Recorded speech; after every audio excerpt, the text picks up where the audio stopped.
Good morning and welcome to Monkhouse on Mondays, and it will be a Monkhouse on Monday. We're just going to do one a week from now on. And I'm starting our experience recovery conversations with Caroline Constantine, who, as we all know, manages the Quest process. Now, Caroline, before we get going on Quest itself, how's lockdown been? How are you feeling?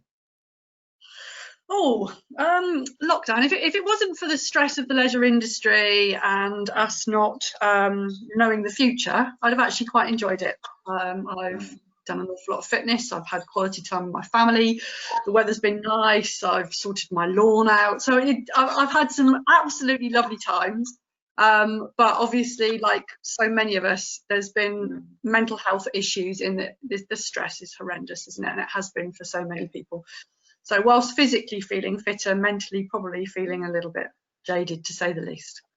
Yeah, absolutely. I think I can reflect almost all of that. I think the physical activity has helped on mental health. I don't think we can underestimate the fact that we've got a little bit more exercise and what that's done. But the only thing I can say is my lawn's been wrecked. So you've done a really good job. But my 14-year-old has just destroyed my lawn. So yeah, not a hope, all sport and all that type of stuff. So okay.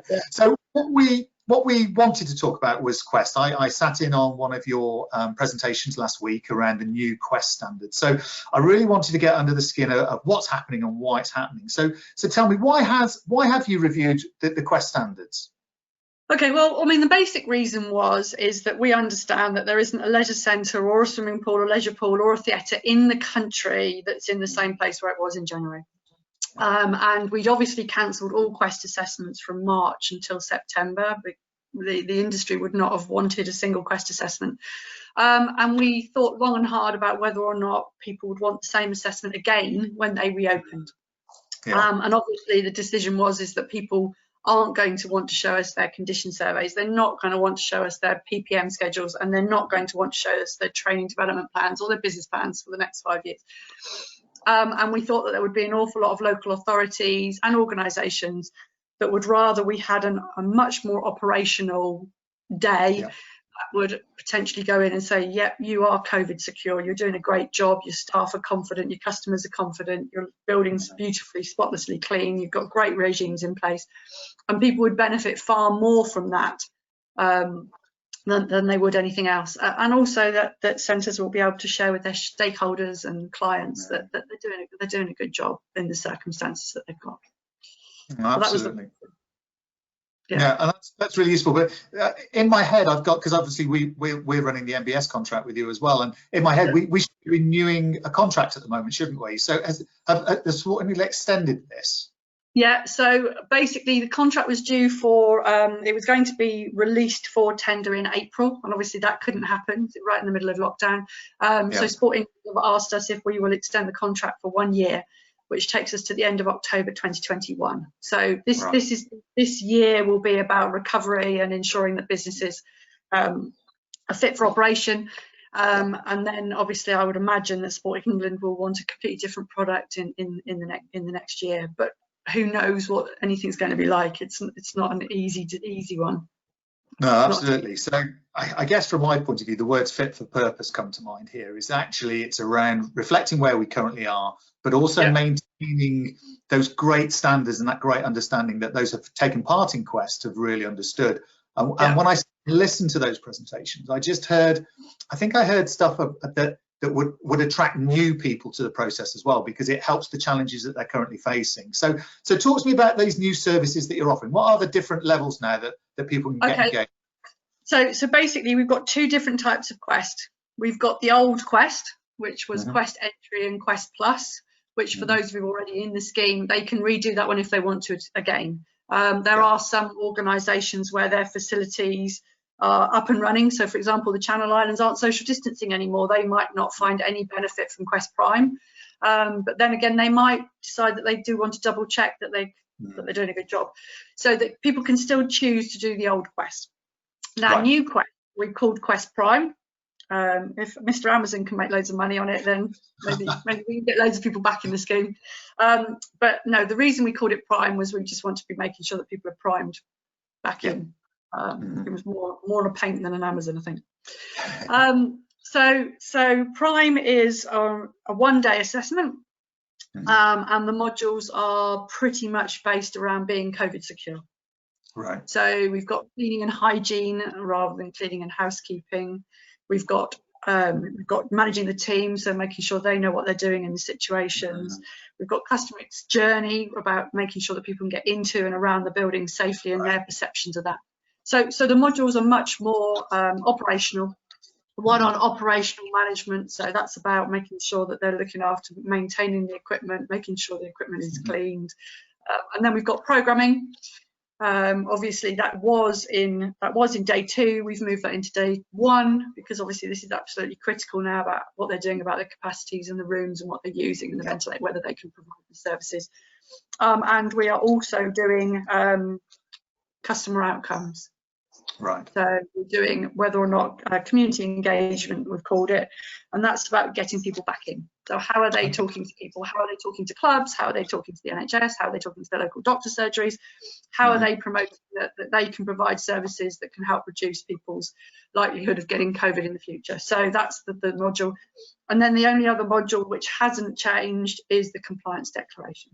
Right. So everybody will still be doing that the same as before.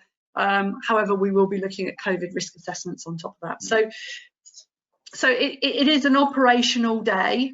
It can be done with very minimal preparation, which we thought was extremely important. It will be what's actually happening on the day and the people and the staff and the program and the programs and the checks they've got in place, rather than thinking that they've got to spend days prepping for it. They haven't, which will definitely help.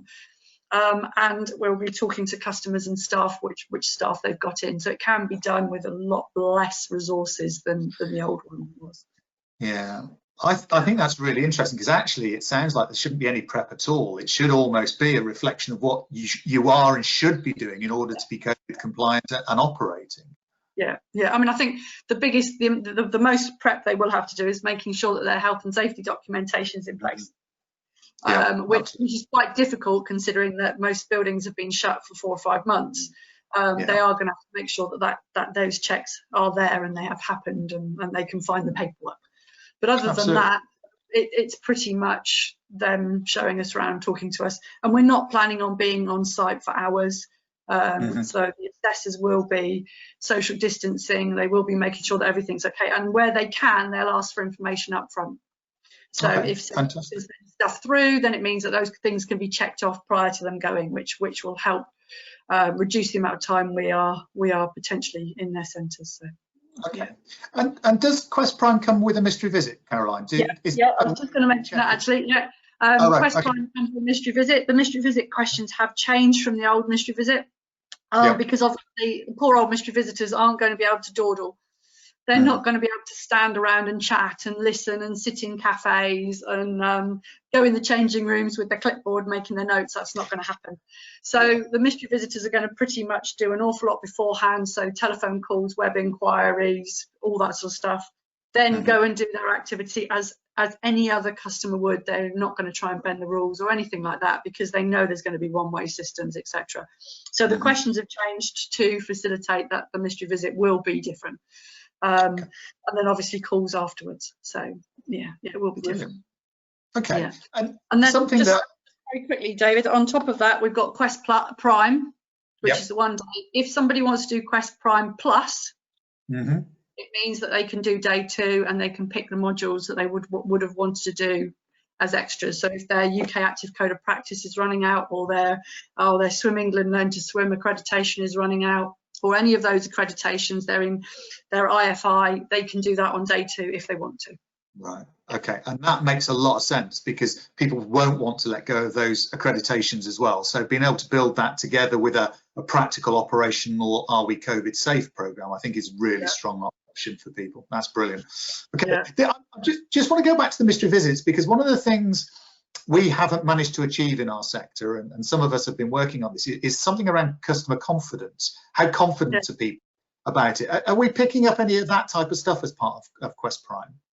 There are questions in there about customer feedback and whether or not they've had good feedback, and we will be looking at their numbers coming back in and whether people are staying in, and obviously the mystery visitor will be scoring as to whether or not they felt confident, whether they felt safe, and the assessor will, obviously 2 meters apart, will chat to customers if they can during the assessment yeah, to get some feedback on what they felt. Fantastic. Okay, that might be really useful in a few months' time when people start doing it, to see where that confidence level is. Is it increasing? Is it reducing, etc.? Yeah, I mean, I was at a Pilates class, an online Pilates class the other day, and we were just chatting about what we do. And I said that I thought that my local leisure centre was one of the safest places I've been to. You know, there's a one-way system, there's a concierge, there's markings everywhere. You're told where to walk. There's sanitizer outside every single door. The instructor's telling you what to do. Safest place I go. And all of the people in the Pilates class were all going, oh, well, we didn't expect that. We'd expect that to be a free-for-all, like a pub.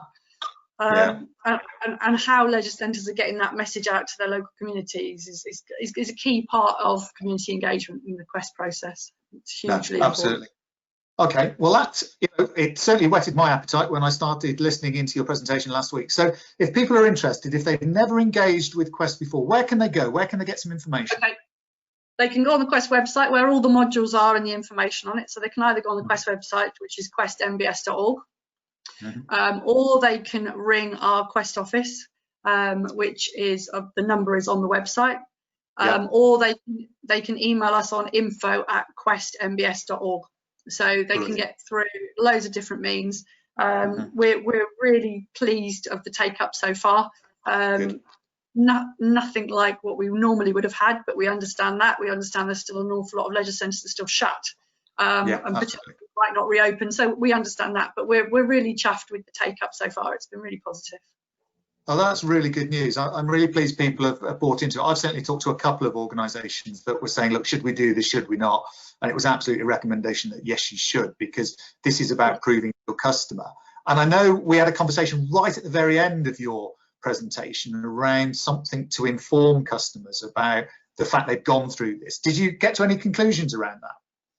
Yeah, we're currently branding up a nice window sticker that can go on their doors that says that they are quality assured by Quest, which is managed on behalf of Sport England. So like Visit England have done. I mean, the Visit England award is crazy. I mean, I sat in my back garden in the middle of lockdown and we filled out a questionnaire, and we got a sticker through. You know, we got the logo through to be able to use. So my little cottage is Visit ready. Right. So we didn't class that. We didn't think that was a particularly weighty scheme, to say the least. Whereas this obviously holds an awful lot more depth and an external accreditation, which Visit England's doesn't. Sure. So absolutely. Yeah. Okay. Well, I think it all sounds really positive. I'm really pleased the scheme's going forward and people are buying into it. And obviously we'll connect NBS, the National Benchmarking Service, to this as well at some stage once we've got clarity for England, which will be fantastic. Caroline, for the moment, thank you so much for your time. That's really, really useful. You take care and speak soon. Cheers. Lovely. Bye. Cheers. Yeah.